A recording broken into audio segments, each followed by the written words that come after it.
ரெஸ்டாரண்ட்டில் சாப்பிடக்கூடிய சில ஃபுட் ஐட்டம்ஸை வீட்டில் புதுசாக ட்ரை பண்ணி அதுவும் நம்ம பசங்களுக்கு கொடுத்து அவங்க டேஸ்ட் பண்ணி அவங்களோட கமெண்ட்ஸ் அண்ட் எக்ஸ்ப்ரெஷன்ஸை பார்க்குறதே வேறு லெவல் ஹாப்பினஸ். பாருங்கள் அவங்க எவ்வளோ என்ஜாய் பண்ணி சாப்பிட்டுட்ருக்காங்க, அவங்க என்ன சாப்பிட்டுட்ருக்காங்க, அதை எப்படி செய்யலாம் அப்படிங்கிறத பார்க்கலாமா? அதுவும் ஹெல்தியான வேலை எப்படி செய்யலாம் வாங்க பார்க்கலாம். 1/2 கப் கேப்சிகம், வேக வச்ச கொண்டக்கடலை 1/2 கப் எடுத்திருக்கேன். 2 கேரட் கிரேட் பண்ணி வச்சுருக்கேன். பன்னீர் கிரேட் பண்ணி வச்சுருக்கேன். கொஞ்சமாக சீஸ் எடுத்திருக்கேன், மொசரல்லா சீஸ் எடுத்திருக்கேன். அந்த வேக வச்ச கொண்டக்கடலையை இந்த மாதிரி ஒரு ஸ்மாஷர் வச்சு நல்லா ஸ்மாஷ் பண்ணி எடுத்துக்கோங்க. இதை ஒரு பெரிய பவுலில் ட்ரான்ஸ்ஃபர் பண்ணிக்கோங்க. என் பையன் தான் பக்கத்தில் இருந்து ஹெல்ப் பண்ணிகிட்டு இருக்கான். அது கீழே விழலை, அதனால் கை வச்சு தள்ளி விட்டுட்ருக்கான். ஸோ இதை பவுலில் ட்ரான்ஸ்ஃபர் பண்ணிவிட்டு மற்ற எல்லா இன்க்ரீடியன்ஸும் ஒன்று ஒன்றா போடுங்க. கேரட் போட்டிருக்கான், பன்னீர் கிரேட் பண்ணது, அண்ட் தென் சீஸ், கொஞ்சமாக சீஸ் அதிலே ஆட் பண்ணிக்கோங்க. அதுக்கப்புறம் ஃபைனலி கேப்சிகம் சின்ன சின்னதாக கட் பண்ணி வச்சுக்கோங்க. அதுக்கப்புறம் 1 டீஸ்பூன் உப்பு, 1 டீஸ்பூன் சில்லி பவுடர், 1 டீஸ்பூன் சீரகப்பொடி, இது எல்லாத்தையும் அதிலே போட்டு நல்லா பிசைஞ்சு கொடுங்க.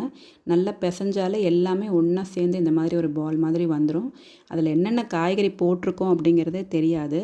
ஸோ காய்கறி சாப்பிடாத குழந்தைங்களுக்கு இந்த மாதிரி ஹெல்த்தியான வேர்ஷனில் இந்த மாதிரி செஞ்சு கொடுத்தீங்கன்னா, இந்த மாதிரி ஸ்டஃபிங் பண்ணி அதுக்குள்ளே வச்சு கொடுத்தீங்கன்னா என்ன சாப்பிட்றாங்க அப்படிங்கிறதே அவங்களுக்கு தெரியாது. பட் ஹெல்த்தியாக சாப்பிட்றது மட்டும் உறுதி.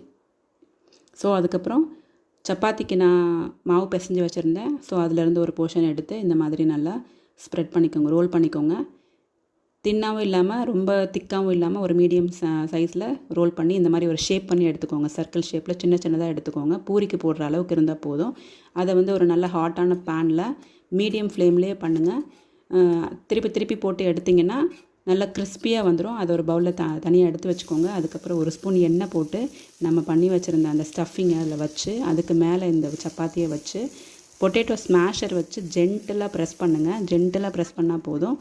கொஞ்சம் நேரம் கழித்து திருப்பி போடுங்க. பார்த்திங்கன்னா ஓரளவுக்கு வெந்திருக்கும் அது. அதுக்கு மேலே கொஞ்சம் சீஸ் வைங்க.